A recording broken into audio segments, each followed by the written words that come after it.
Welcome back to the Coaching Revolution podcast. Now, let me ask you, have you ever been working with a client and they're struggling to reach a goal or they are blocked in reaching a goal? And you can see as their coach, as their practitioner, so clearly that part of the struggle or the block is that they don't have access or full access to a certain type of energy and the wisdom associated with that energy. An energy that is the exact resource that your client might need to achieve their goal. So, for example, maybe you've got a client and you're working with them on the goal of finishing their memoir. They have been writing their memoir. They really want to complete it. They have something important to share and express through this book, but they are just super stuck. They're blocked and they can't get any words onto their manuscript that feel right. It's just not coming out of them. Well, one way to support this client might be to look at the fears that are in their way of writing, like the fear of failure or the fear of being a fraud, right? Because that might be blocking them. And by the way, if you go back to the very, very first episode of the Coaching Revolution podcast, episode number 1, I share a lot about working with clients in fear. But there's also a different way, just as potent, another kind of tool that you can use either on its own or alongside working with the fear that can help support your client to finish their memoir. And that is by using archetypal energy. Maybe the archetypal energy that this particular client needs is the archetypal energy of creativity. Or maybe it's the archetypal energy of boldness that's going to help this client move beyond their stuckness and finish their memoir. Here's another example. Let's say that you're working with a client on improving their communication skills with their spouse. And among other things, you might see that your client has trouble really being in her power when she's communicating with her spouse, or even when she's thinking about trying to communicate with her spouse. One really effective tool that you might use in this situation is to support your client to access both the energy of the archetype of the empowered queen, but also to access the wisdom of the empowered queen so that your client can both feel differently as well as think from a place of empowerment and poise when she's communicating with her spouse. If this kind of work sounds juicy to you, I will tell you it is very juicy. And that's why I am really excited about today's episode, which is all about working with archetypal energy. Working with archetypal energy is one of the many skills that I teach when I train coaches and practitioners so that you can become more masterful and help your clients more effectively reach their goals. And also so that you yourself can deepen and develop and leverage archetypal energy for yourself so that you have more access to the resources and wisdom that you need in order to create what you want in your life. I use archetypal work a lot in my one-on-one work as well as in my group work, and it is very, very powerful because working with archetypes is in part a somatic process, and we'll talk about that in a little bit. It supports clients to get more present to themselves, to connect deeply inwards, to have breakthroughs that come from a place that's way beyond just their cognitive knowing or ability.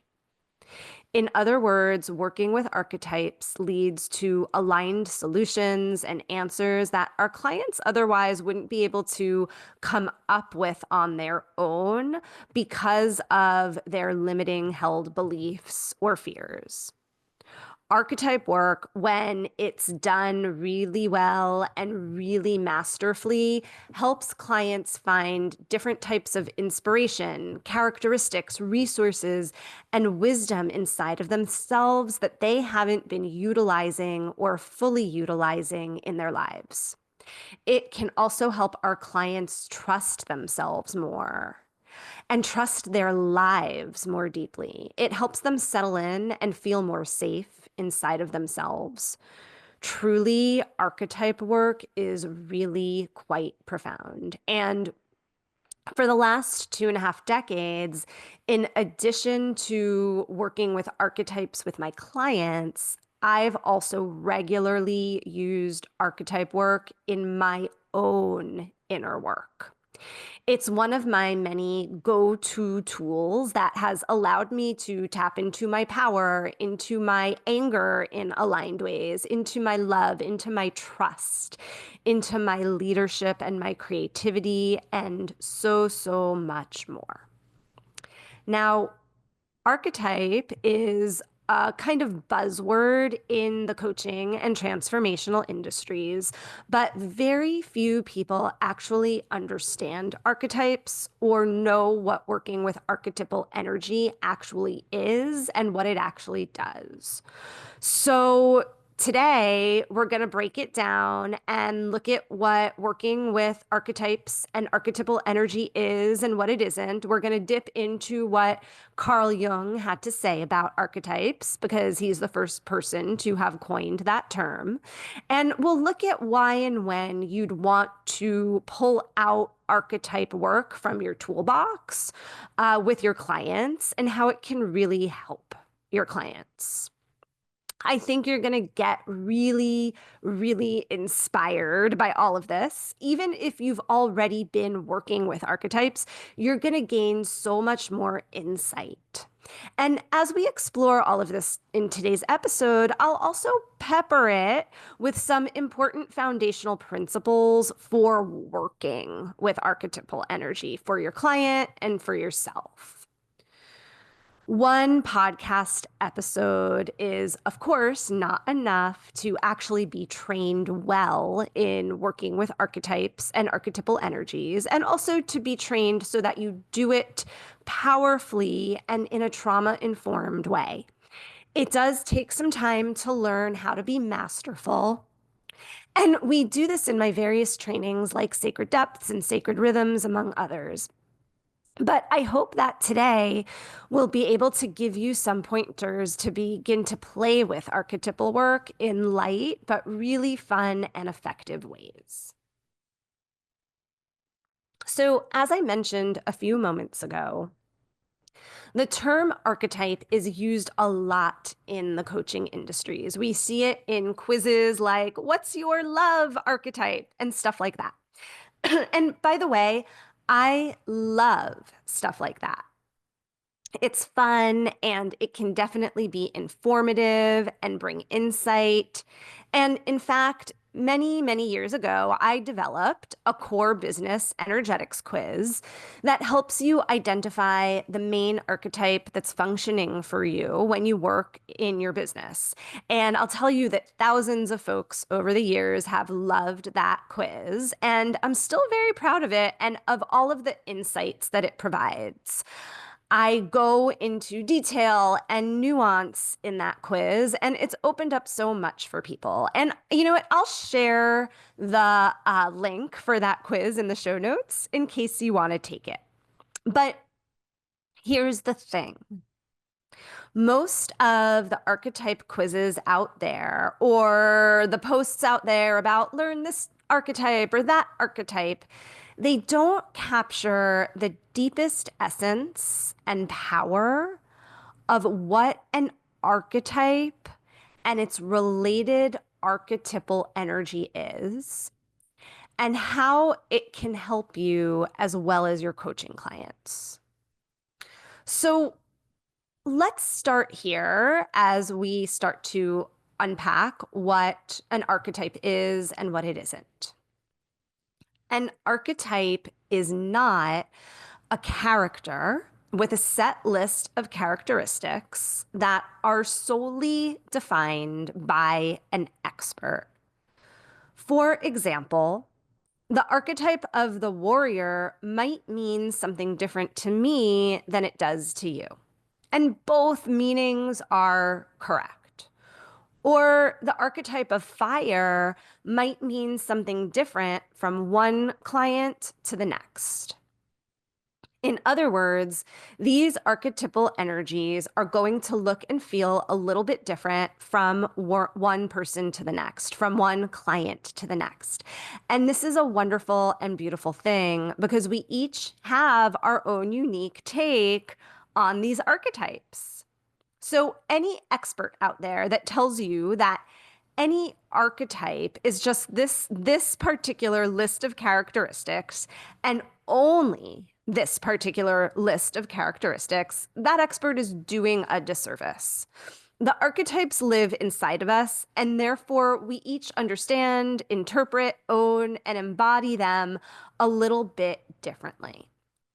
So, a big practitioner tip here is that when you're working with a client, even if you bring a particular kind of archetype to their attention, don't fully define that archetype for your client. Have your client define it, have your client give it a name.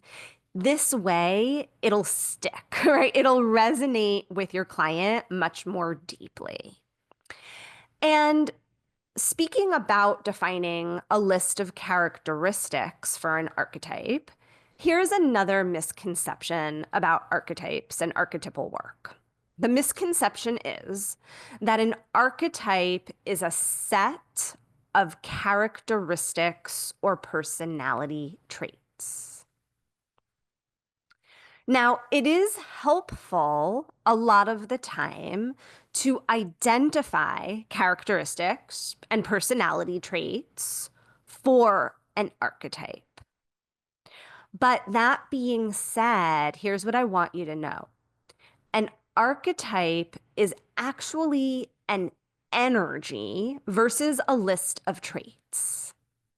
And because of this, we're meant not just to know or understand the traits of an archetype, but to actually connect in with and intentionally harness the energy of any particular archetype, to embody the energy of any particular archetype. In other words, we're meant to not just cognitively understand what an archetype is, but also to actually actively use the archetype's energy as a resource to help us create what we want to create in our lives and to help us feel the ways that we want to feel in our lives. What this means from a practitioner perspective is that usually the most effective way to work with archetypes isn't only on the cognitive level, isn't only about having an intellectual conversation about the archetype, though, of course, that is a piece of it and it can be very helpful. But this is also about helping our clients intentionally lean in somatically to the energy of a particular archetype, to feel that energy in their bodies so that they can use it, right? And there's so many different techniques that you can use to do that. Now, of course, whenever you work somatically with a client and whenever you work energetically with a client, you want to have the proper skills to not only do the work effectively, but also to do the work in a safe and trauma-informed way. Okay, now let's take this even a step further because there's another thing that most people don't understand about archetypes and archetypal energy. And here it is. While we may, at different times in our lives, have more of a proclivity towards or a strength in tapping into one particular archetypal energy more than others, it's often doing us a disservice to approach archetypes in the sense of I have this one predominant archetype, so let me only focus on that one archetype. Instead, what I want to open up for you is the idea that any human being has access to many, many, many different archetypes at any one given time. There are thousands and thousands of archetypal energies available to us at any given time. And we actually need the variety of different archetypal energies in our lives. We need all the different archetypal energies. Sometimes we need the archetypal energy of the inner child. Other times we need the archetypal energy of the adventurer or the artist. Sometimes we need the archetypal energy of the mother or the mountain or the lion or even the aggressive one we need sometimes. And so on and so on and so on. The way that I like to think of it, and I often describe this in my trainings, is that there are thousands and thousands of archetypal energies that are swirling around us that we have access to whenever we need them. And it's almost like we just need to reach out towards that archetypal energy and pull it in, literally pull it into us, to our bodies, so that we can use it for what we want in any given moment. So, all that being said, let me ask you, what's a goal that you're working towards right now? It can be a personal goal or a goal in your work or your business if you have a business.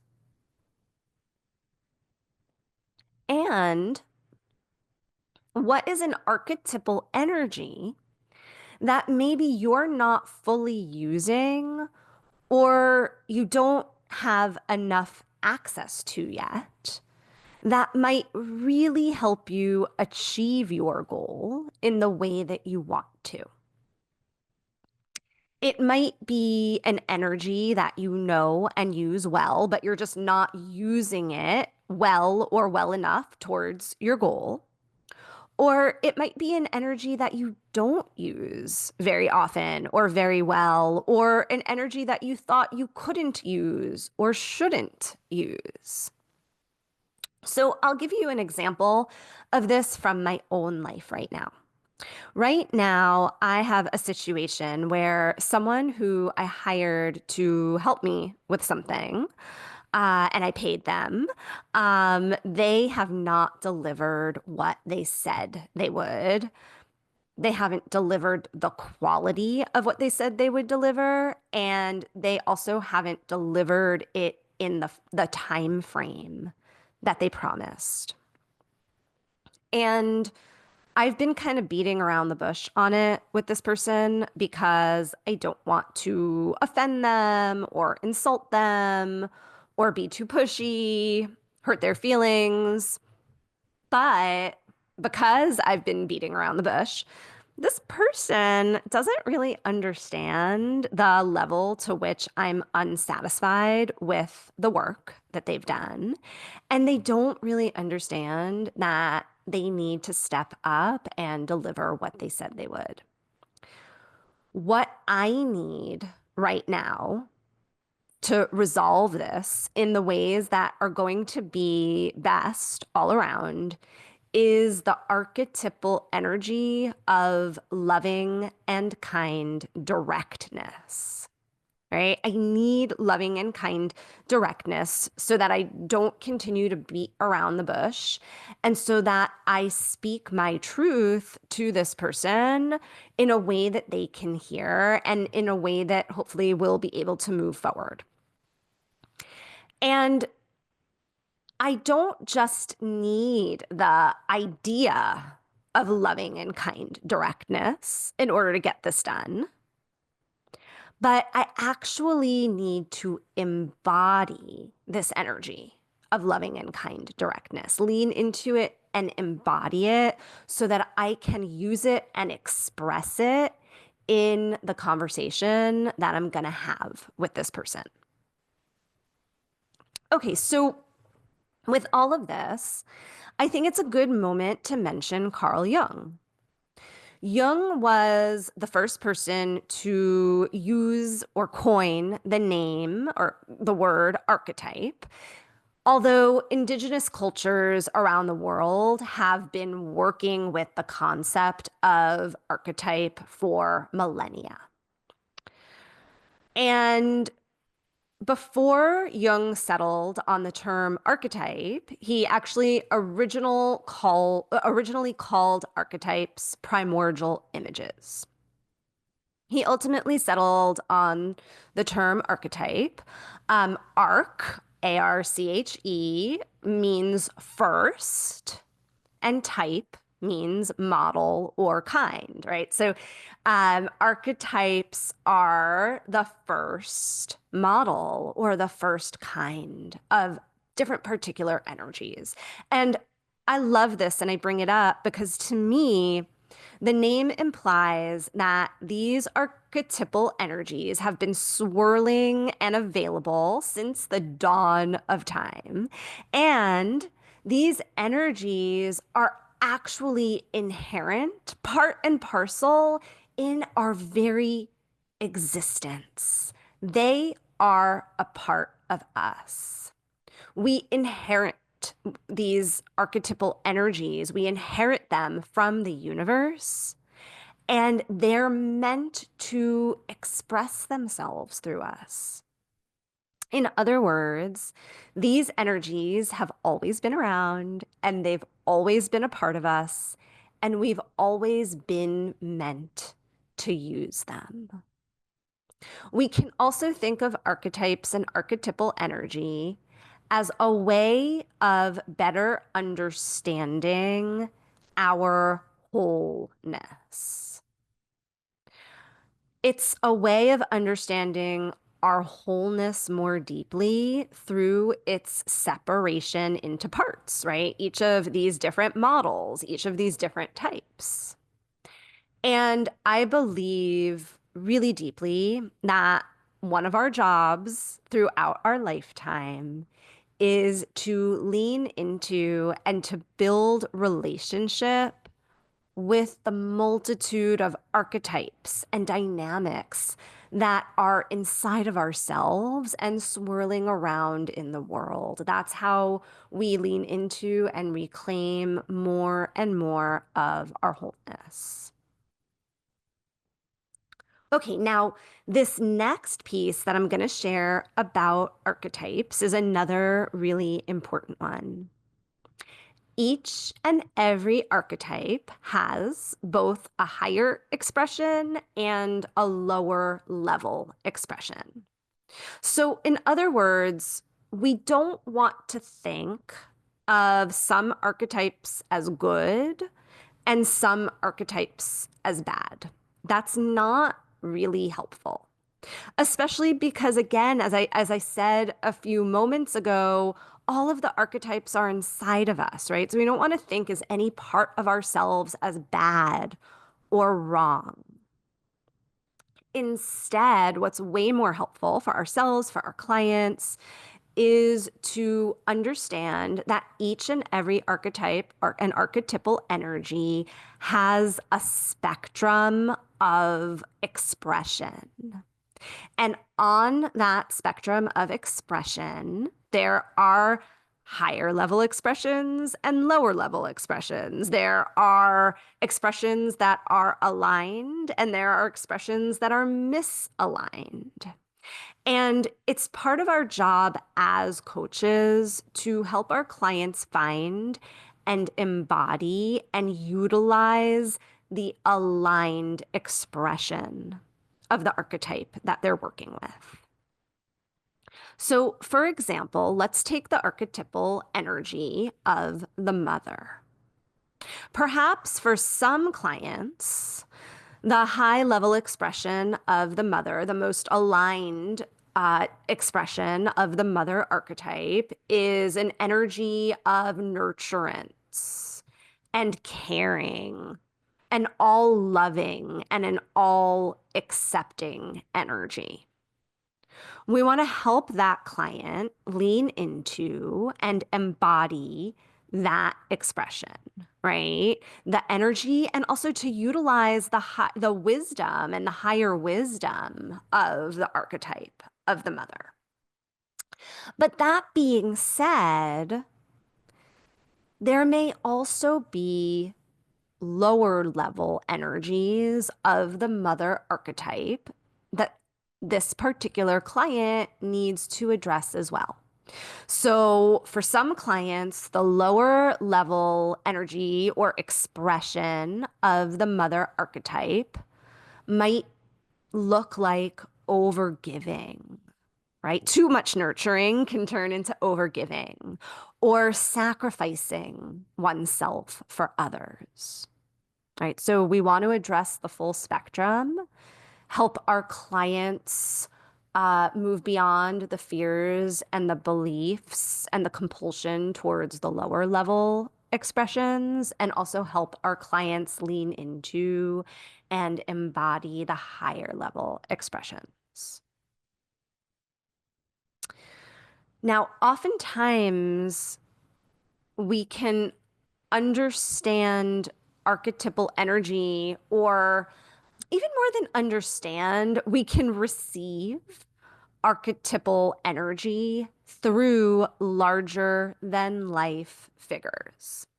So, for example, Marilyn Monroe, right? A lot of people kind of see her, and well, I'll start with this. A lot of people see her as the archetypal expression of sensuality, right? And they, even when they see Marilyn Monroe, when they see a picture of her or watch a video of her, it's almost as if they can connect into that energy of sensuality. And Marilyn Monroe is the conduit for it, if you will.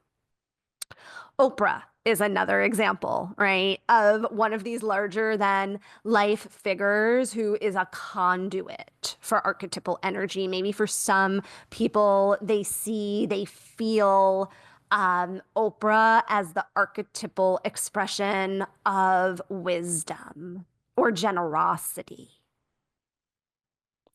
Or even Bugs Bunny, right? For those of you who are old enough to remember that cartoon.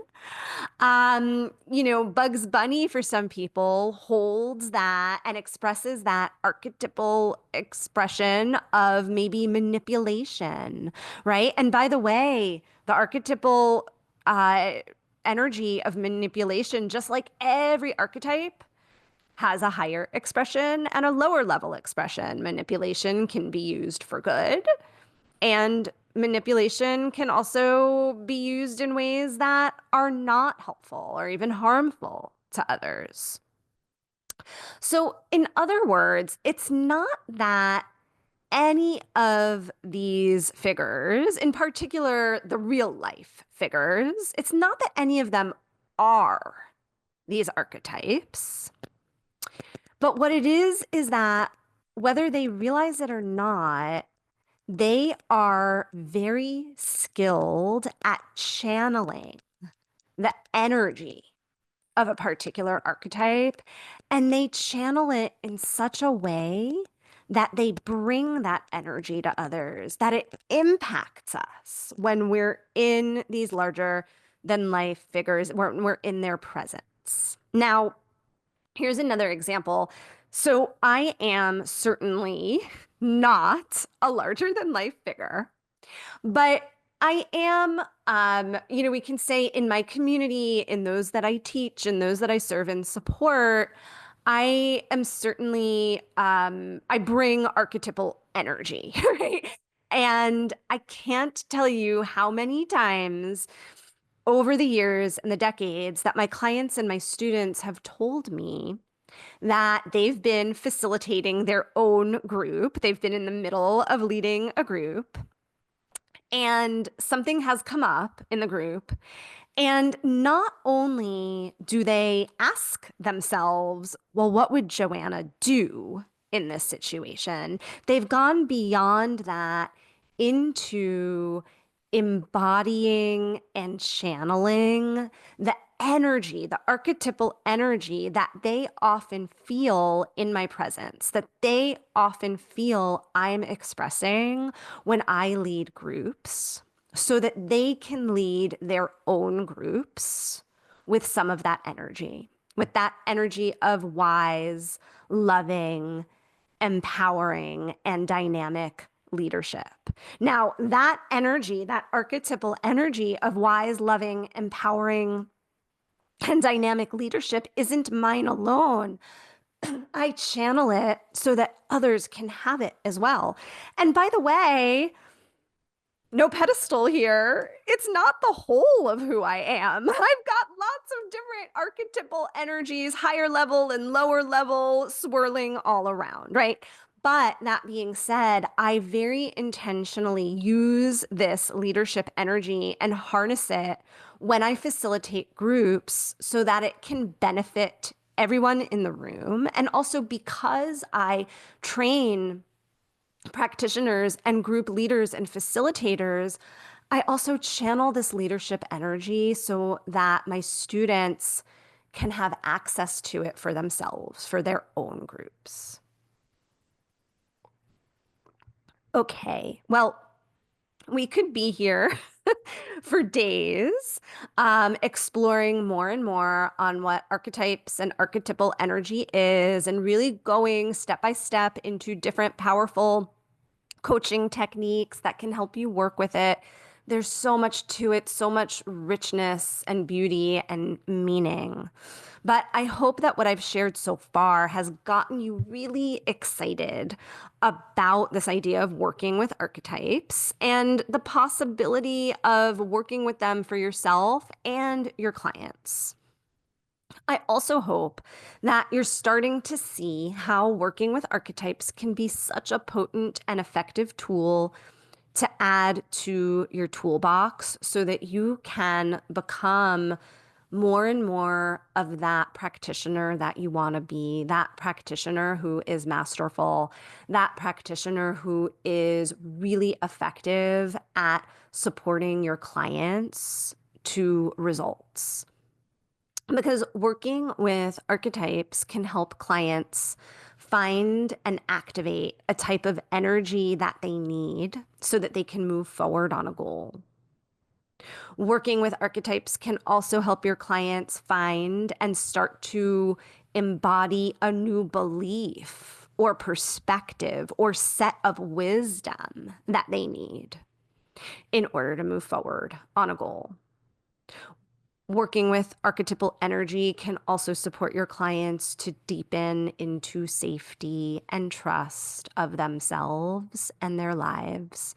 It can help them also to connect in with their bodies and their energy that they hold in their bodies in more potent and useful ways.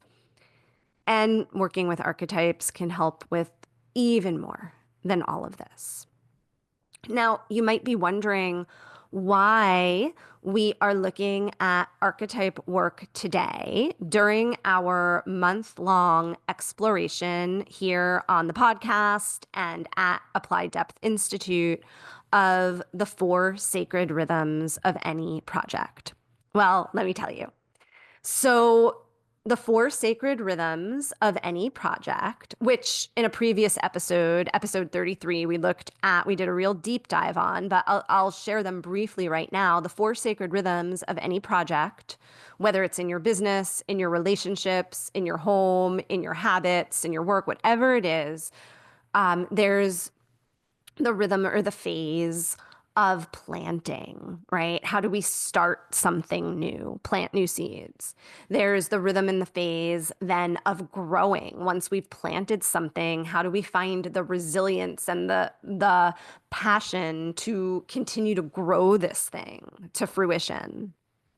And then there is the rhythm or the phase in any project or habit or relationship of harvesting, which is all about enjoying the fruits of our labor. And also, there is the rhythm or the phase of releasing, letting go, letting what needs to die, die, and also taking a rest. Now, these four sacred rhythms also have four associated archetypes. And working with these four archetypes can really, really help you leverage the four rhythms and the four phases so that you create more of what you want to create, so that you complete projects successfully, so that you do what you want to do in the world without overworking or overtaxing yourself. And those four sacred archetypes that go along with the four sacred rhythms are the fool. We need the archetype of the fool in order to plant new things. The lover. We need that passion of the lover to grow things consistently without burning out, without getting bored of them, with being able to see them through even when they don't go exactly as planned. The archetype associated with harvesting is the sovereign. We need to sit on our thrones in order to really harvest. And then the archetype associated with releasing is, or one of the archetypes is the destroyer. We actually need to know how to harness in healthy and aligned ways destroyer energy. So, in the Sacred Rhythms coaching method training, we go very deep into the ins and the outs of each of the four phases and each of the four archetypes. You find your personal take on each of the archetypes. We go deep into the limiting beliefs around the archetypes and how to overcome the fears that are associated. And then I teach four different and unique techniques, coaching techniques, so that you can, for yourself and then with your clients, deeply tap into the energy and the wisdom and the resource of each of the archetypes.